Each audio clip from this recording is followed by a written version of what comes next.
जैसा कि आप लोग वीडियो में देख रहे हैं, मैंने ऑफिशियल साइड में बताए गए स्पॉटों को यहाँ पर लिखा हुआ है।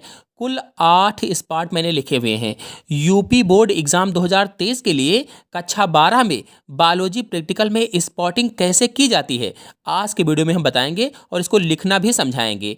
इसके लिए सबसे पहले एक पेज को 2 भागों में बांट लेंगे और पहले भाग में स्पॉट नंबर 1, दूसरे भाग में स्पॉट नंबर 2 लिखेंगे और फिर जो स्पॉट पहला है उस स्पॉट का चित्र बनाएंगे। यहाँ पर जैसा आप चित्र बना सकते हैं वैसा बना लीजिएगा, जैसा दिख रहा हो वैसा आप बना सकते हैं। यहाँ पर पहले स्पॉट में मैंने मक्का को लिया है, तो मक्का का पौधा बनाना है। ऊपर ये जो बना रहे हैं ये नर पुष्प हो जाएंगे, नीचे भुट्टा में जो होता है वो मादा पुष्प होता है, तो ये भुट्टा वाला मादा पुष्प हो जाएगा। इसका नामांकन कर देंगे नर पुष्प क्रम और नीचे मादा पुष्प क्रम। पुष्पों का गुच्छा जो होता है उसे पुष्प क्रम कहा जाता है। ये पत्ती हो जाएगी। अब आपको 5 से 6 लक्षण स्पॉट में लिखने होंगे। तो पहला लक्षण है, दिए गए स्पॉट में मक्का में वायु परागण की क्रिया को दर्शाया गया है। जो मक्का होता है इसमें वायु परागण होता है, वायु के द्वारा पॉलिनेशन होता है, इसलिए ये पॉइंट लिखा गया है।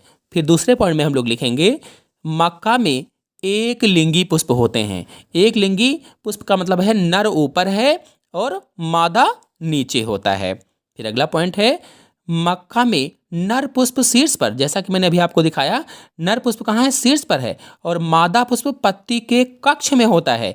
देखिए जहाँ पर पत्ती है, पत्ती के कक्ष में ये देखिए ये मादा पुष्प क्रम होता है। यहाँ पर एक लाइन भी खींच लेंगे, कॉलम जरूर बना लेंगे। फिर चौथा पॉइंट लिखेंगे, इसमें नर पुष्पों के पुंकेसर लंबे व मुक्त डोली होते हैं। लंबे लंबे से होते हैं, मुक्त डोली का मतलब आराम से हिल सकते हैं हवा में। फिर अगला पॉइंट है, मादा पुष्पों में बहुत सी वर्तिकाएं पतले रेशों के रूप में निकली रहती हैं। जो भुट्टे होते हैं उसमें आपने रेशे निकले देखे होंगे, वो वर्तिकाएं होती हैं, तो पतले रेशों के रूप में निकली रहती हैं। फिर अगला पॉइंट है, इसमें रोमिल व चिपचिपे वर्तिकाग्र होते हैं। तो इस तरह से इसका स्पॉटिंग का लक्षण हो जाएगा। लगभग में 5 से 6 लिखेंगे। फिर स्पॉट नंबर 2 में आएंगे। जो स्पॉट नंबर 2 का चित्र है वो चित्र बना लेंगे।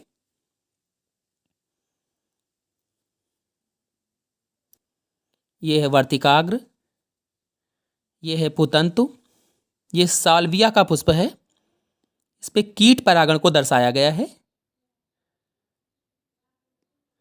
दूसरे स्टेप में आप मधुमक्खी को बैठे इसमें दिखा सकते हैं, क्योंकि साल्विया के पुष्प में मधुमक्खी के द्वारा परागण होता है। इस तरह से मधुमक्खी बनाकर इसमें दिखा देंगे। और इसके बाद में पहला लक्षण लिखेंगे, दिए गए स्पॉट में कीट परागण की क्रिया को दिखाया गया है। फिर दूसरे पॉइंट में लिखेंगे, यह साल्विया का पुष्प है।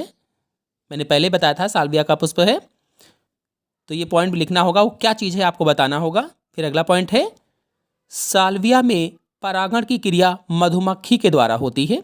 मधुमक्खी जो है ये कीट होता है, इंसेक्ट है, इसके द्वारा साल्विया में परागण होता है। फिर अगला पॉइंट, साल्विया का पुष्प द्विओष्ठी होता है। द्विओष्ठी का मतलब एक ऊपर एक नीचे, 2 ओंठ, जो ओंठ होते हैं हमारे होंठ होते हैं, बिल्कुल वैसे ही द्विओष्ठी होता है। यह पुष्प द्विलिंगी होता है, यानी नर भी इसी में है और मादा भी इसी में होता है, इसलिए द्विलिंगी पुष्प हुआ।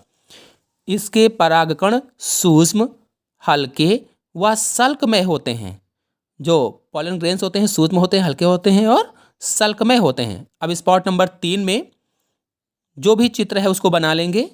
जो भी आपको दिख रहा है सामने उसको बना लेंगे कॉपी पर।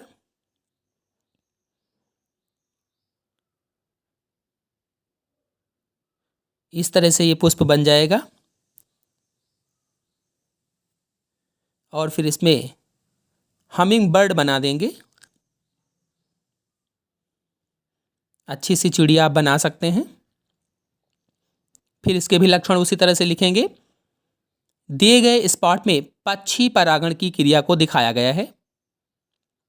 ये पक्षी परागण हो रहा है पक्षी के द्वारा। यह पुष्प बिग्नोनिया का है।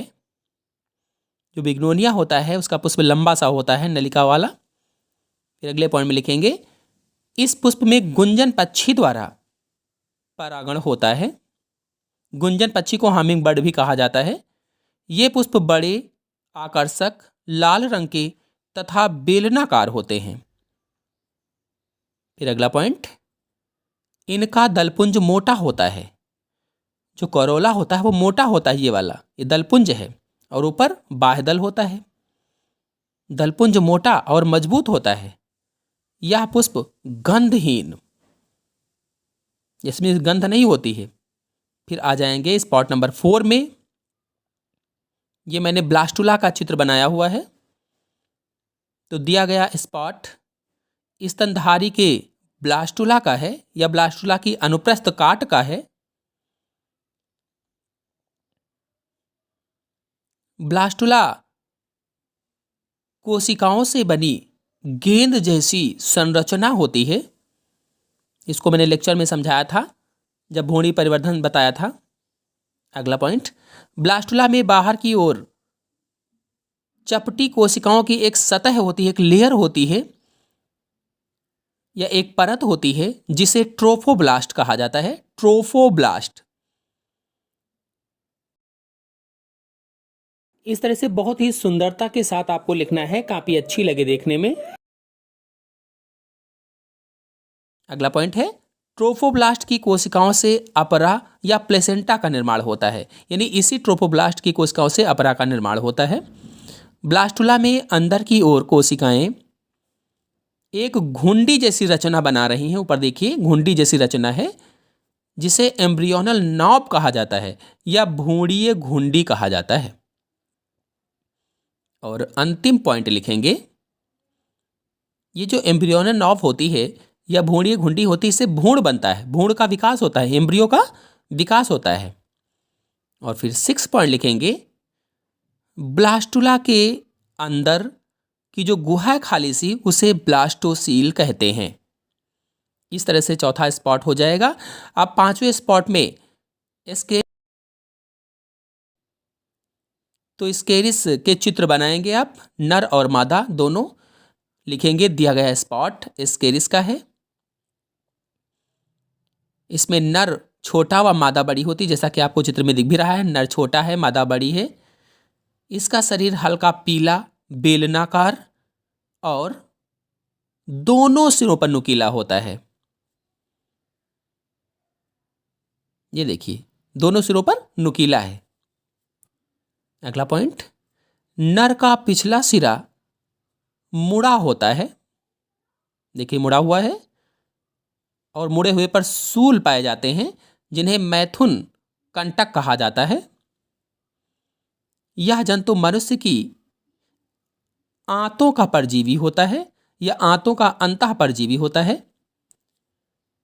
इसके संक्रमण से अपच, पेट में दर्द, अपच भी हो जाती है, पेट में दर्द भी हो जाता है, उल्टी, दस्त आदि लक्षण दिखाई देते हैं। तो ये 6 पॉइंट हो जाएंगे। कुल मिलाकर के 6 ही पॉइंट हम लिखे हैं सभी में।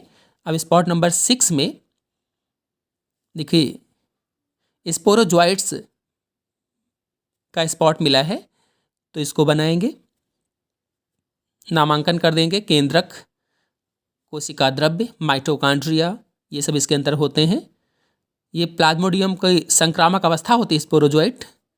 पहला पॉइंट लिखेंगे, दिया गया स्पॉट प्लाज्मोडियम की स्पोरोजोइट का है।